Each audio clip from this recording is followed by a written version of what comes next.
بسم اللہ الرحمن الرحیم۔ بے شک تمام تعریفیں اللہ کے لیے ہیں۔ سامعین کرام السلام علیکم۔ سامعین کرام، شیر شاہ سوری ایک معمولی حیثیت سے صرف اپنی صلاحیتوں کی بنیاد پر برصغیر پاک و ہند کا بادشاہ بنا تھا۔ شیر شاہ کی اکثر پالیسیوں میں اس بات کا واضح ثبوت ہے کہ وہ رایا کو ہر قسم کی تکلیف سے دور رکھنا چاہتا تھا۔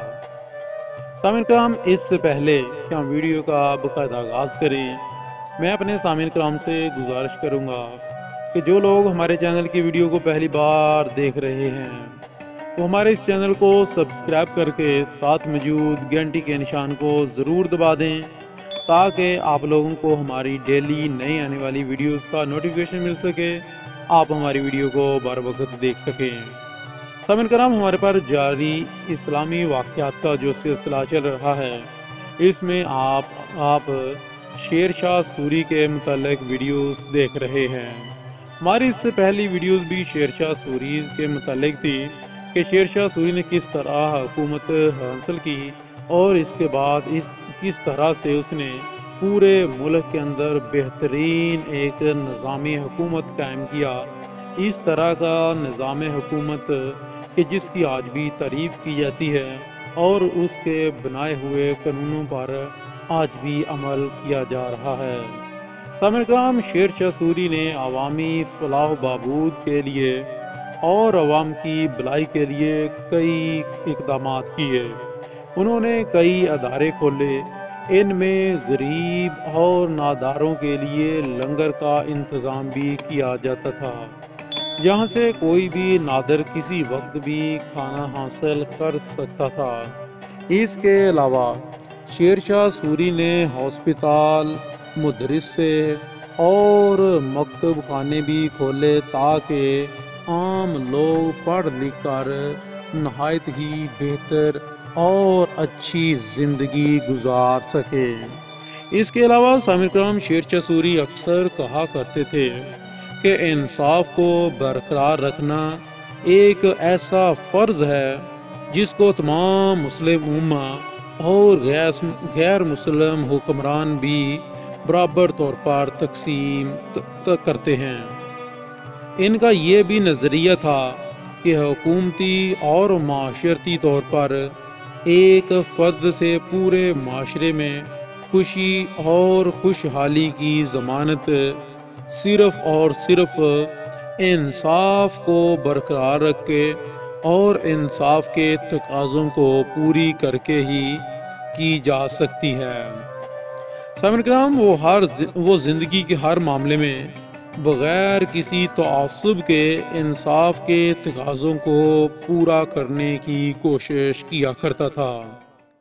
شیر شاہ سوری نے ریاست کی سب سے اعلیٰ عدالت کا درجہ خود اپنے پاس رکھا تھا، اگرچہ ہر درجے پر قاضی مقرر تھے جو فوج اور عام سویلین لوگوں کے مقدمات کے فیصلے کیا کرتے تھے، لیکن اس کے باوجود ان تمام عدالتوں سے انصاف جن کو نہ ملتا یا جن لوگوں کو ان عدالتوں پر یقین نہ تھا، وہ خود شیر شاہ سوری سے رجوع کر سکتے تھے۔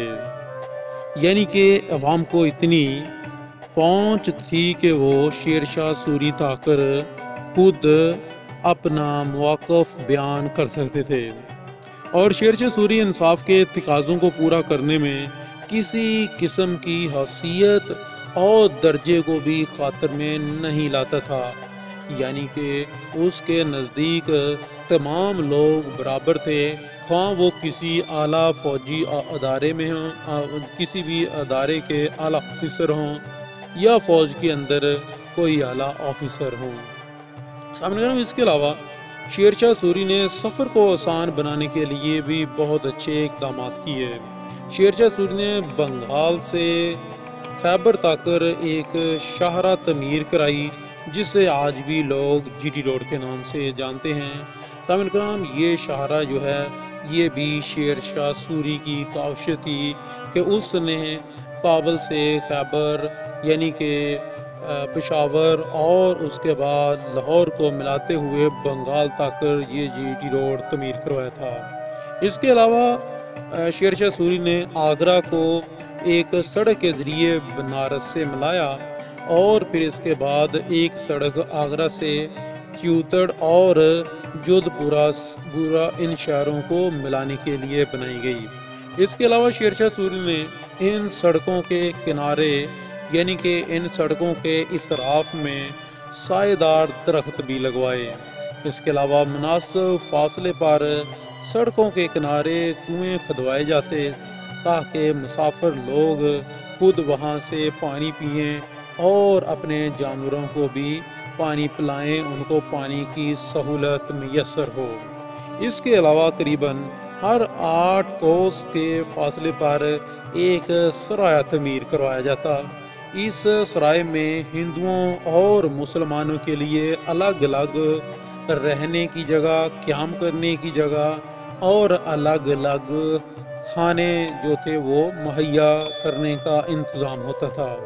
اس کے علاوہ ہر سرائے کے ساتھ ایک بہت زبردست جو انہوں نے کام کیا کہ ہر سرائے کے ساتھ ڈاک چوکیاں بنائی گئی۔ ان میں لوگ اپنی ڈاک ڈالتے تھے اور یہاں ڈاک میں ہر وقت تازہ دم گھوڑے تیار رہتے تھے جو فوراً اور اسی وقت جو سرکاری فرامین یا سرکاری دستاویزات ہوتے تھے ان کو بڑی تیزی سے ایک جگہ سے دوسری جگہ پہنچاتے تھے۔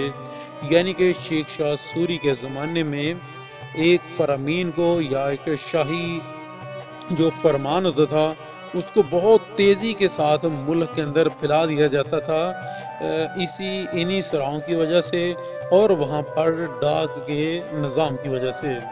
اس کے علاوہ انہی سراہوں اور چوکیوں پر شاہی جاسوس اور سپاہی بھی متعین ہوتے تھے۔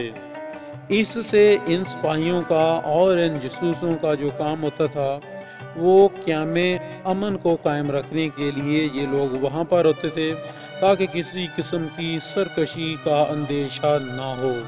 اس کے علاوہ سڑکوں کی تعمیر سے جہاں اس علاقے کے عام لوگوں کو آنے جانے میں آسانیاں میسر آتی، وہاں دوسری طرف فوج کی نقل و حرکت میں بھی آسانی پیدا ہو جاتی کہ فوج آسانی کے ساتھ ایک علاقے سے دوسرے علاقے میں ٹریول کر جاتی۔ سڑکوں کی تعمیر اور ان پر تحفظ سے تجارت کو فروغ حاصل ہوتا اور آہستہ آہستہ سرایوں کے ساتھ ساتھ پھر منڈیاں لگنا شروع ہو گئیں اور پھر آہستہ آہستہ یہی منڈیاں جو تھی بڑھتی گئیں اور پورے گاؤں بنتے گئے اور گاؤں سے پھر بڑے دیہات بنتے گئے اور پھر اس کے بعد بڑے بڑے قصبے اور پھر شہر بنتے گئے۔ یوں سامعین کرام آپ لوگ کہہ سکتے ہیں کہ شیر شاہ سوری نے اس برِ صغیر میں بہت ہی زبردست اصلاحات کی اور بہت ہی زبردست نظام دیا اس برِ صغیر کو، جس پر اس کے بعد آنے والے مغل بھی اس کے طرز عمل پر عمل کرتے ہوئے مزید اس برِ صغیر کو انہوں نے بہتر سے بہتر بنایا۔ سامعین کرام امید کرتا ہوں ویڈیو آپ لوگوں کو ضرور اچھی لگی ہوگی۔ ہم کل کی ویڈیو میں انشاءاللہ آپ کے ساتھ شیئر کریں گے شیر شاہ سوری کی موت کس طرح سے ہوئی اور شیر شاہ سوری کی موت کے بعد اس کے خاندان نے کس طرح سے اپنی اس سلطنت کو یا اس سوری امپائر کو آگے بڑھایا اور کس طرح پھر ان کی اس سلطنت کا خاتمہ ہو گیا۔ تب تک کے لیے اجازت چاہتا ہوں، دعاؤں میں یاد رکھیے گا۔ اللہ نگہبان۔